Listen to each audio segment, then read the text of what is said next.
Assalamualaikum warahmatullahi wabarakatuh. Bapak Ibu sekalian, sedulur-sedulurku sekalian dimanapun Anda berada. Kita tahu Indonesia.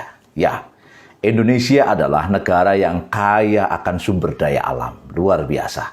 Tapi anehnya, negeri ini ternyata terus mengemis pada hutang luar negeri dan investasi dari negara lain. Bahasanya investasi asing. Modal asing ini menjadi sumber dana pembangunan yang terus dipelihara. Sejak masa Soekarno, kemudian dimanfaatkan habis-habisan di masa Orde Baru, dan tak berhenti digunakan hingga saat ini.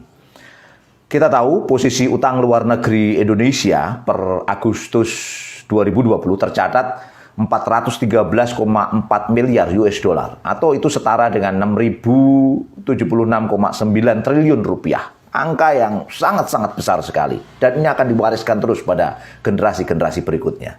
Sejak dulu, investasi asing itu selalu dijadikan ukuran keberhasilan perekonomian negeri ini. Wajar bila berbagai cara akan dilakukan, intinya bagaimana investasi asing masuk ke negeri ini. Karena bagi negara, dana investor itu dikatakan katanya sebagai dana yang segar untuk mendukung pembangunan, termasuk di dalamnya membangun infrastruktur negeri ini. Hal ini seperti yang disampaikan Joko Widodo, Presiden Indonesia pada 14 bulan 7 tahun 2019. Dia mengatakan apa? Jangan alergi terhadap investasi. Karena dengan inilah lapangan kerja terbuka besar-besaran, dikatakan. Terus hal yang sama juga disampaikan oleh Luhut Binsar Panjaitan dalam perhelatan konvensi internasional hulu minyak gas Indonesia tahun 2020. Apa yang dia katakan? Luar biasa ucapannya ya. Saya menawarkan Anda untuk mempertimbangkan Indonesia sebagai tujuan investasi Anda. Indonesia adalah ekonomi terbesar di ASEAN dengan 273 juta orang penduduknya dan PDB lebih dari 1 triliun dolar Amerika Serikat. Saya optimis mulai tahun depan perekonomian Indonesia akan tumbuh positif. Itu kata Luhut Binsar Panjaitan. Apalagi bahwa Indonesia itu akhirnya mencari berbagai cara untuk investasi asing masuk.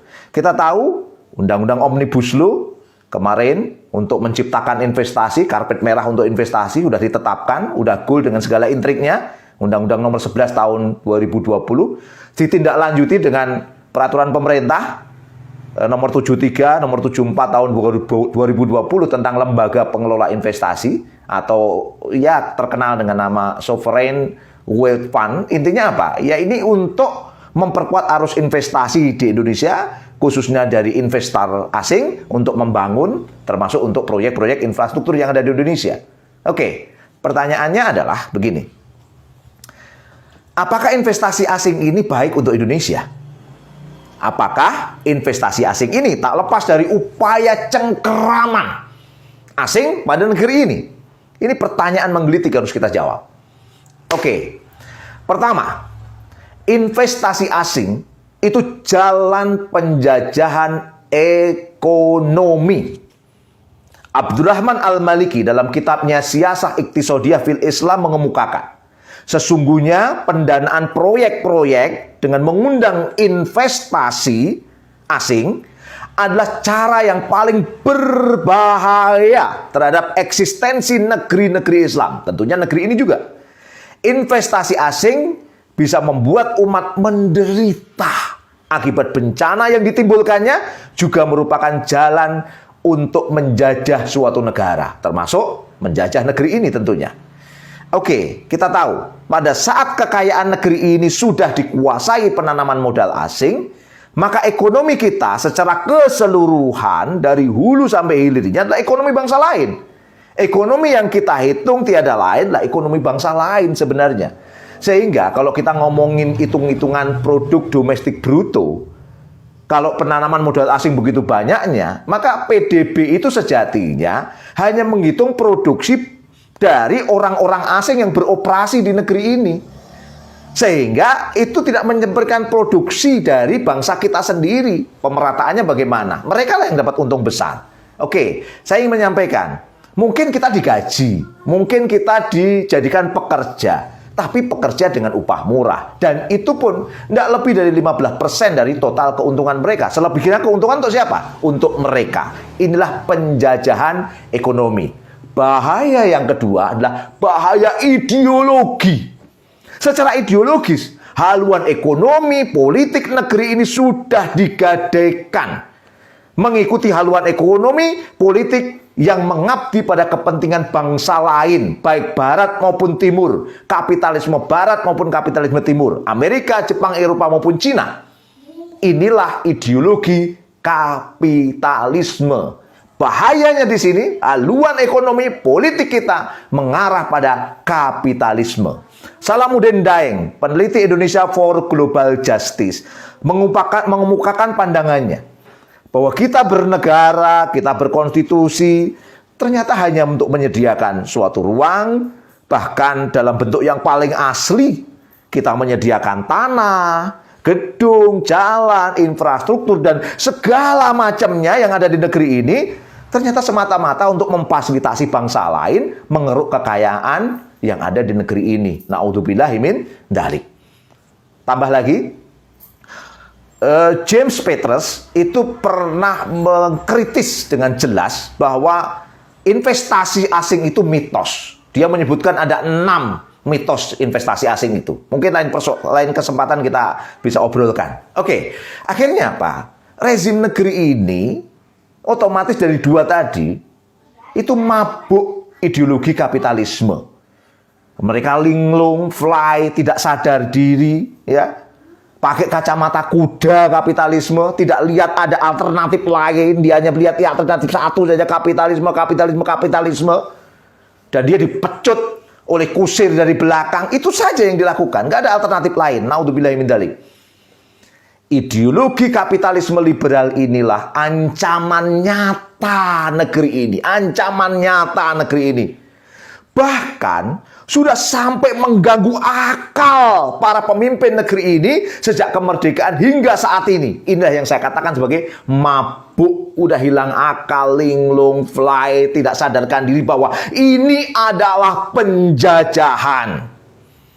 Tentu tak selayaknya kaum muslim negeri ini rela menjadi bulan-bulanan neoliberalisme, neoimperialisme dari asing barat maupun asing timur. Dan haram hukumnya membuka peluang sempit apalagi lebar-lebar untuk investasi asing masuk ke negeri ini yang ujungnya mencengkeram negeri ini sebagai negara terjajah.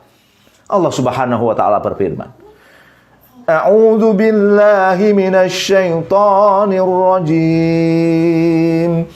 Bismillahirrahmanirrahim. Walan yaj'alallahu lil kafirina 'alal mu'minina sabila. Allah sekali-kali tidak akan memberikan jalan kepada orang-orang kafir untuk memusnahkan orang-orang mukmin. Quran surat An-Nisa ayat 141.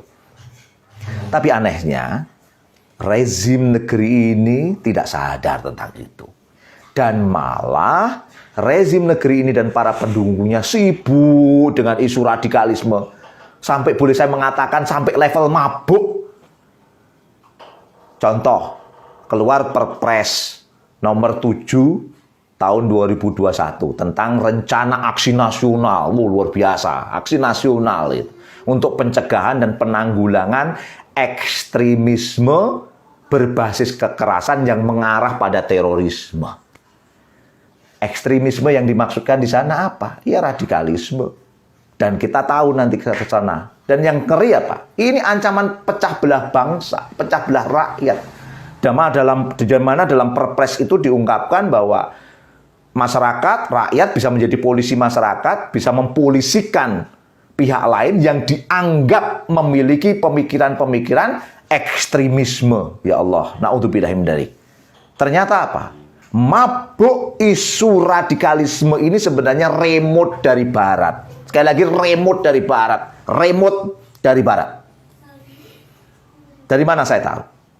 Daniel Peoples dalam gerakan Islamophobia dan dalam strategi Rand Corporation bersama Cheryl Bernard, dia pernah mengungkapkan satu ucapan penting. Tujuan jangka pendek dari perang ini haruslah untuk menghancurkan Islam militan, Namun tujuan jangka panjangnya dari perang ini adalah modernisasi Islam. Poinnya apa? Mereka ingin membangun jaringan Islam moderat yang pro barat, pro kapitalisme di seluruh dunia. Dan melabeli muslim-muslim yang menginginkan tegaknya syariah Islam secara kafah, tegaknya khilafah sebagai cap radikal, cap ekstremis, pengacau, teroris, dan lain-lain lah. Bahkan tak sekedar cap, sampai level kriminalisasi. Mereka akan mencari cara untuk menjadikan pemahaman-pemahaman agama berubah. Pemahaman tentang syariah, jihad, khilafah dirubah semuanya, yang ujung-ujungnya apa? Ujungnya mengarahkan pembuatan Islam yang pro pada kapitalis. Mereka ingin membuat Islam itu pasif dan mengikuti arahan-arahan dari kapitalisme global. Inilah strategi dari Barat untuk membajak Islam. Na'udzubillah min dzalik. Oleh karena itu, mabuk kapitalisme ditambah mabuk radikalisme sama dengan sakau kapitalisme. Bahasa lainnya, mabuk investasi ditambah mabuk isu radikalisme sama dengan sakau kapitalisme. Jalan untuk menyudahi ini semua, neoliberalisme, neoimperialisme yang dilahirkan dari ideologi kapitalisme yang telah menjadikan sakau pemimpin negeri ini dan negeri-negeri yang lainnya, hanyalah dengan kembali pada petunjuk dari Allah Subhanahu wa Ta'ala. Allah yang menciptakan langit, menciptakan bumi, menciptakan seluruh alam semesta ini. Allah yang memiliki semuanya. Allah tahu bagaimana mengatur alam semesta ini. Allah mengatur bumi ini. Dengan apa? Dengan menerapkan syariah Islam secara menyeluruh di bawah naungan sistem khilafah Islamiyah. Karena apa? Karena di dalam syariah Islam itu ada kehidupan. A'udzu billahi minasy syaithanir rajim. Bismillahirrahmanirrahim. Ya ayyuhalladzina amanu istajibu lillahi walirrasuli idza da'akum lima yuhyikum. Wahai orang-orang yang beriman, penuhilah seruan Allah dan Rasul apabila dia menyeru kamu untuk sesuatu yang memberikan kehidupan. Surat Al-Anfal ayat 24. Dalam syariah Islam ada kehidupan. Dalam agama ini ada kehidupan.